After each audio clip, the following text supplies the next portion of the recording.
Good morning. A couple of months ago, the church council asked me to speak during the sermon on the focus that we have on mission, most particularly on this new project that we're embarking upon. And it is something that is a kind of a challenge. It's hard to wrap your arms around entirely, but I'm going to try to do that this morning. So this is me following directions. So for those of you who are on the council, I'm doing it. But before I enter into that, I want to talk a little bit about a story that Jesus shared, and one that I'm going to invite us to read. We'll look at it together. So if you have a Bible with you, you can follow along, or you can simply listen as you wish.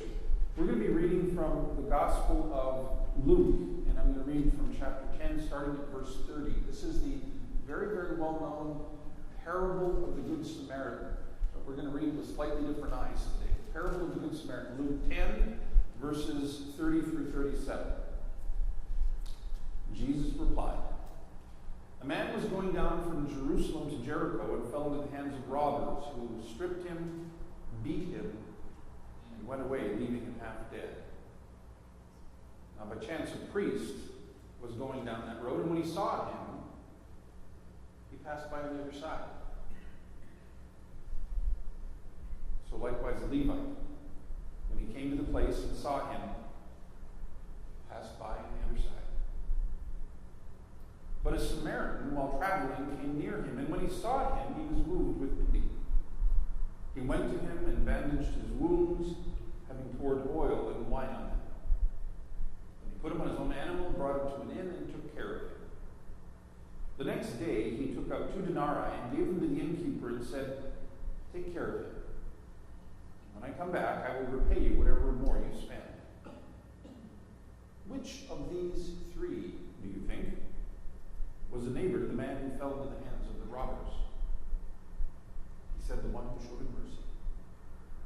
Jesus said to him, "Go and do likewise." Powerful story, but one that remains hidden from us without a little bit of explanation. This is a story where it's hard for us to, having heard it in the way that we've heard it in a different cultural context, it's hard for us to really wrap our arms around what it is that Jesus is trying to say to us here. For this is a story where things are a little bit backwards, where the good guys are being bad and the bad guys are being good, and it doesn't make sense to us.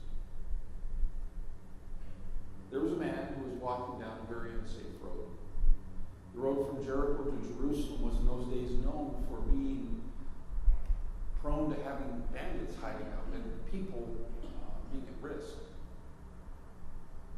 It wasn't wise to go down that road if you didn't have to, but if you had to go from Jericho to Jerusalem, that's where you had to go. And it was always anxiety when you go down that road. So this guy had to go down the road towards Jerusalem. And as he was going down the road, sure enough, bandits caught up to him. They stripped him naked. They beat him half to death. And they left him lying in the gutter, bloody and hurt, and literally on the verge of dying. Now a priest came along that road and saw him, and walked by on the other side. Now from our cultural context, we view that as being really horrible. A priest didn't bother to stop. Another important person in the Jewish community would have been a Levite, whose position, just suffice it to say, was important. He was an important guy in the community. He saw this guy lying on the road, somebody that you would expect to act better. He passed by on the other side. And then there was a Samaritan. We call him the Good Samaritan. But in those days, the auditors that Jesus had, the people listening to Jesus, wouldn't have understood that at all, because there was no Good Samaritan. The only Good Samaritan was a dead Samaritan. They didn't like each other. They had different worldviews, different religious views, and the Jews loved to hate the Samaritans, and the Samaritans loved to hate the Jews. They had nothing in common, although they had everything in common. But they really despised one another. And so this man, in Jesus' story, this man comes along, the fellow that had been beaten and left half dead. He sees him, and he was moved with pity. And he acted. He proceeded to act without hesitation. He went to him, and he cleaned his wounds with wine and oil. Now, to us, that sounds a little bit like he's making a salad. But the fact of the matter is, there are medicinal reasons to do this. The wine disinfects, and if that's all you have, you use what you have. And the oil provides some kind of protection for the wound, after which he bandaged it. He put the man on his own animal, on his donkey, and led him to an inn where he proceeded to care for him for a time. And when he had to leave for business, he left 2 days' wages, 2 denarii. Now think about that for a second. He left 2 days' wages? How many of you here would leave 2 hours' wages with somebody to care for them? He left 2 days' wages with the innkeeper and said, take care of him. And whatever more you spend, if you do, I'll repay you when I come back. So Jesus asked the question of the person that he was talking to, which of these three, the priest, the Levite, or the Samaritan, was a neighbor to the man who had fallen into the hands of robbers? The man who showed him compassion. Of course, it was the man who showed him compassion. So Jesus' command at the end of all that was very simple. Very, very simple. Go and do likewise. The man to whom Jesus was speaking was a lawyer who was trying to test him. And he was trying to find a way to use words, as my friends the lawyers sometimes do, to trick him into saying something. Who is my neighbor, he asks.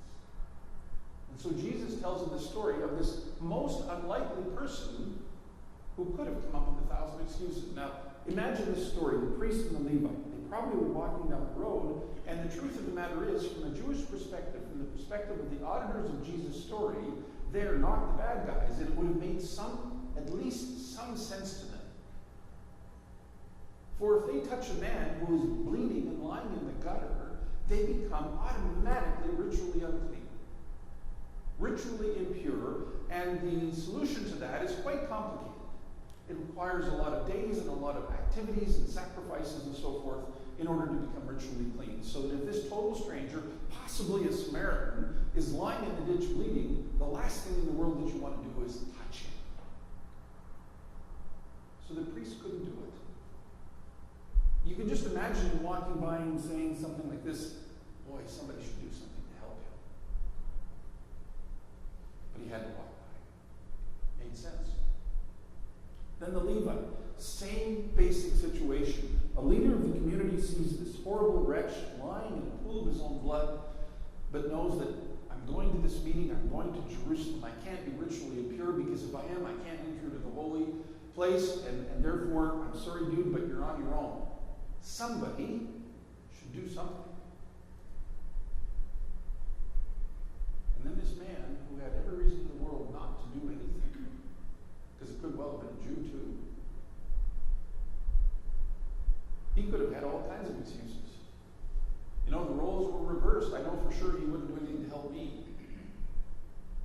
He too became ritually impure by his own tradition in touching this man.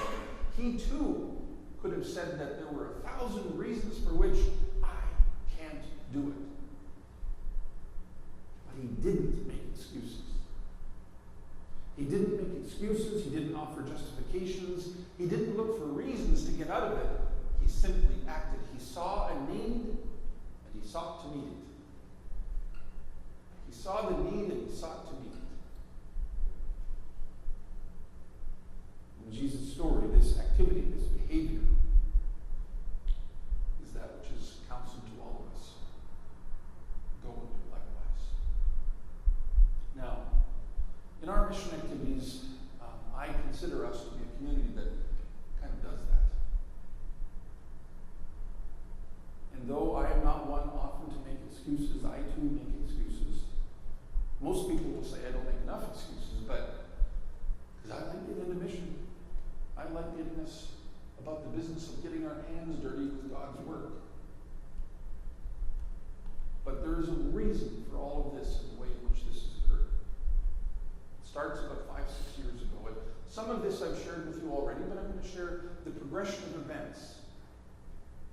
As you know, I'm occasionally invited to Southeast Asia to lecture on world religion, sometimes with the Parliament of World Religions and elsewhere.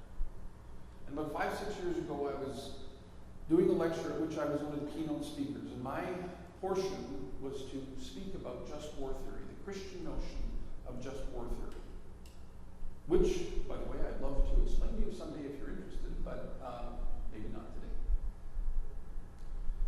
My colleague, who was a professor from Indonesia, was speaking on jihad. He was a Muslim young man, really, really nice fellow. And we were having a hard time. In fact, to use common parlance, it sucked. Because our auditors were Buddhists, Hindus, and they looked at us very frankly and said, "Why are you talking to us about this? You are the people that are at war all the time, not us." It seemed hard to argue with that. One night we were walking out on the street because it was so hot there that a person of my stature finds it difficult to walk during the day.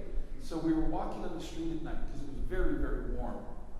And I found myself staring down at the ground for two reasons. One is that the ocean was very close.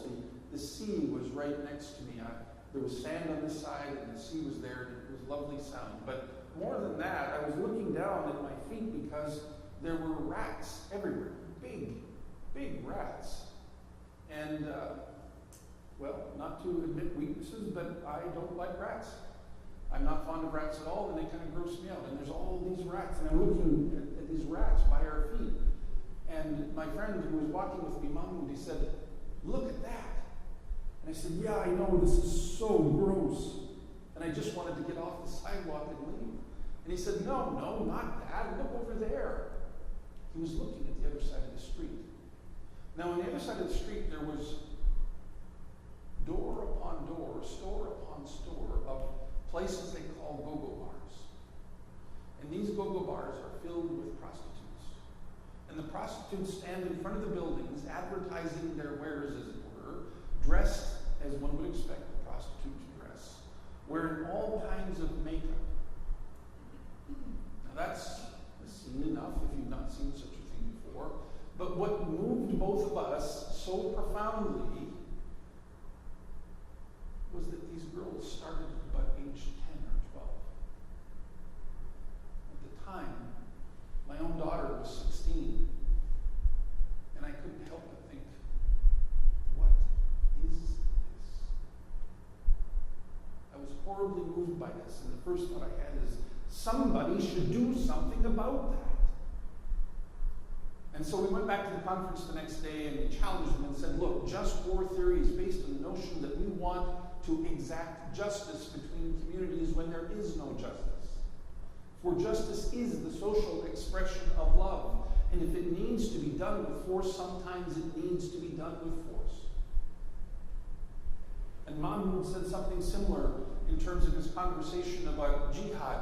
But then we said to them, look, you think that you live in a just society where there is peace, but I'm here to tell you today that you know nothing about justice. When you let your little girls be treated like this, you know nothing about justice. Well, that got them all worked up. But it provoked a really good conversation.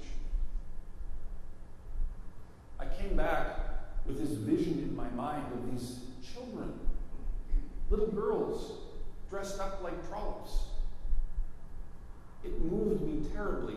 And as I spoke about this one day, one of our members, Linda Trunzo, who attends the 8:30 service, she had been to a meeting of the American Association of University Women and had heard Summer Stephan, our currently acting district attorney, heard her speaking.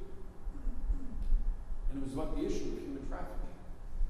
And it wasn't about the issue of human trafficking in Thailand, it was about the issue of human trafficking right here in San Diego. And so this was something that became a focus for her and eventually was brought into our lay ministry. And we've actually had Summer Stephan and a sergeant here speaking to us about this terrible evil right in our own community. So we have become, because of the experience I had in Thailand and because of this event with Summer Stephan, we've desensitized to the whole issue. Third thing happened, and that was one day, a long, long time ago, Peg, who was our former parish administrator, now retired, said to me, I want you to meet my friend someday. And she's indicated an interest in meeting you because she had told her about some of our mission activities. And her friend is a lady named Deepa, married to an American fellow living somewhere outside of Santa Barbara. Deepa is a fascinating, wonderful person who one day, upon her return to Calcutta and seeing what was going on in her own city, the city of her birth, decided she wanted to do something. What she was seeing, what she encountered, was the same thing that we saw in Thailand. Little girls being forced into prostitution, being forced into servitude, into slavery. And so she started a school for girls. It's called the Piali Learning Center, and some of us had the privilege of going there last year, and there's a group going there this year again. Working with children who were at risk of being trafficked. This is all background. Last year, as you heard Stephanie mention, he and I and Mitch traveled to Cameroon, and part of our function there, part of our goal was, it was an evaluative trip. We were there to try to understand all of the things that we've done here before.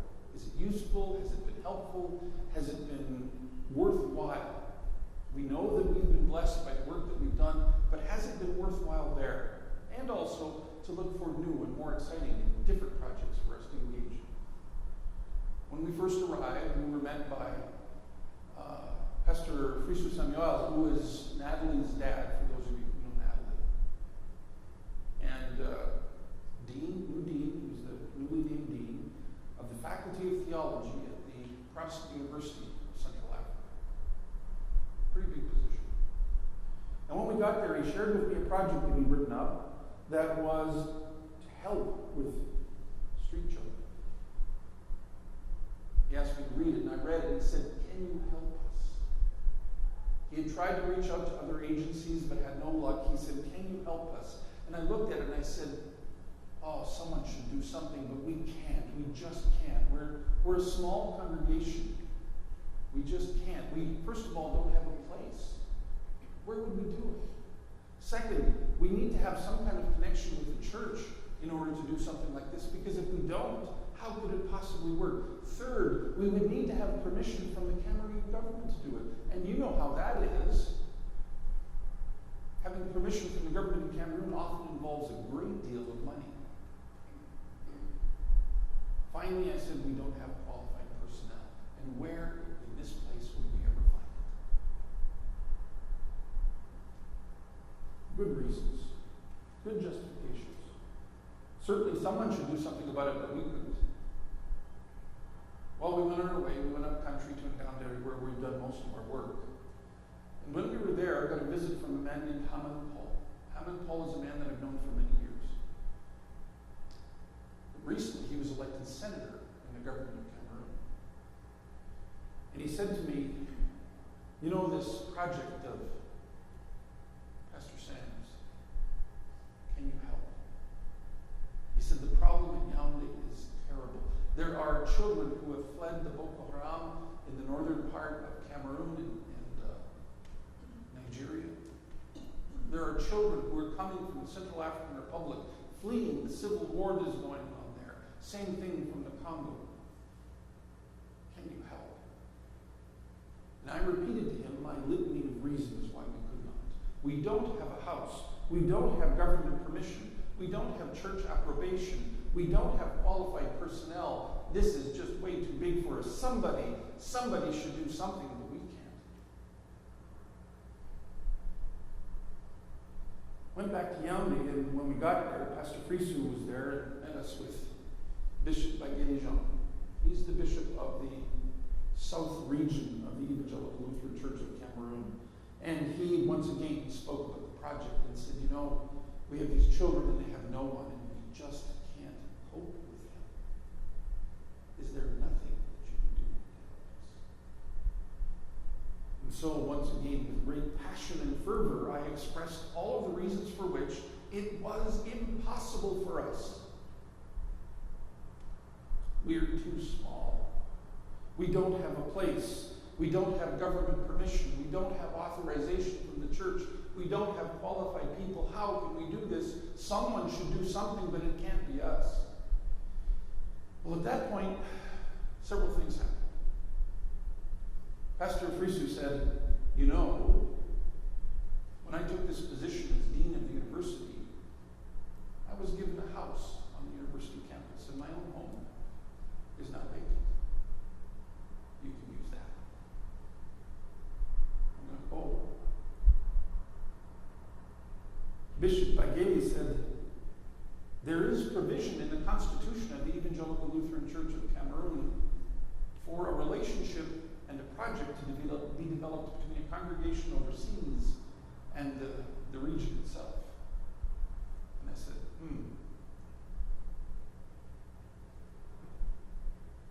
Senator Haman Paul said, if there is any question of anything that you need from the government of Cameroon, it is handled.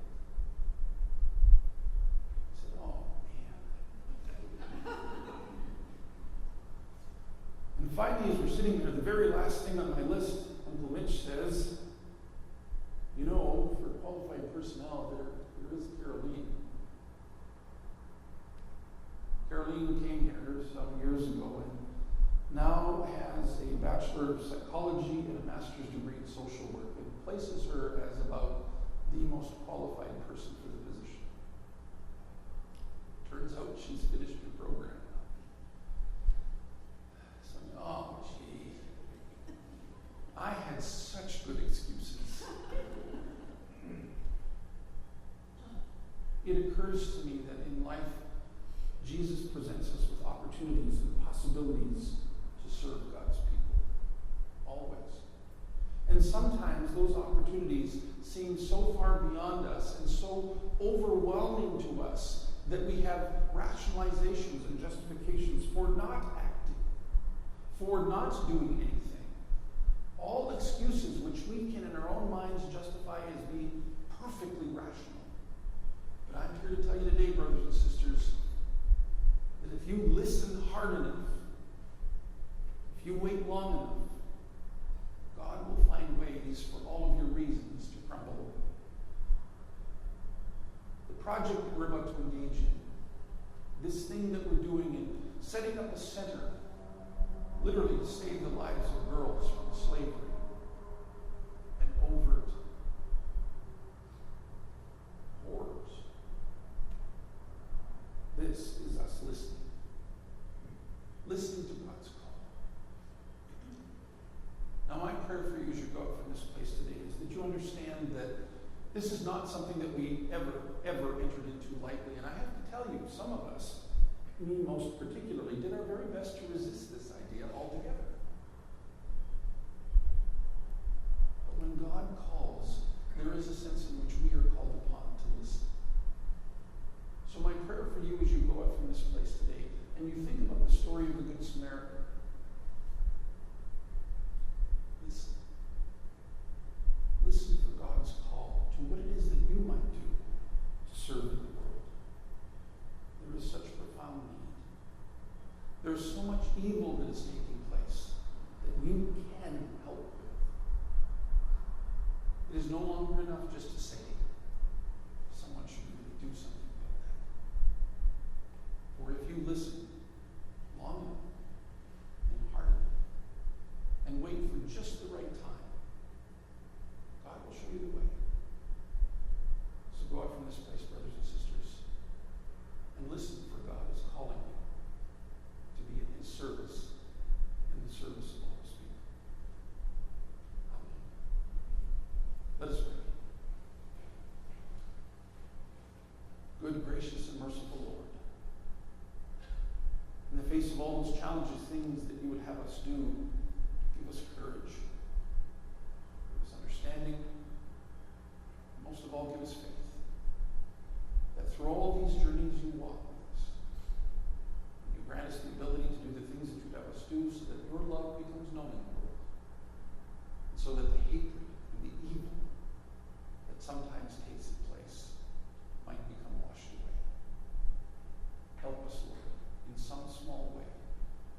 reach out in service to your children who are suffering.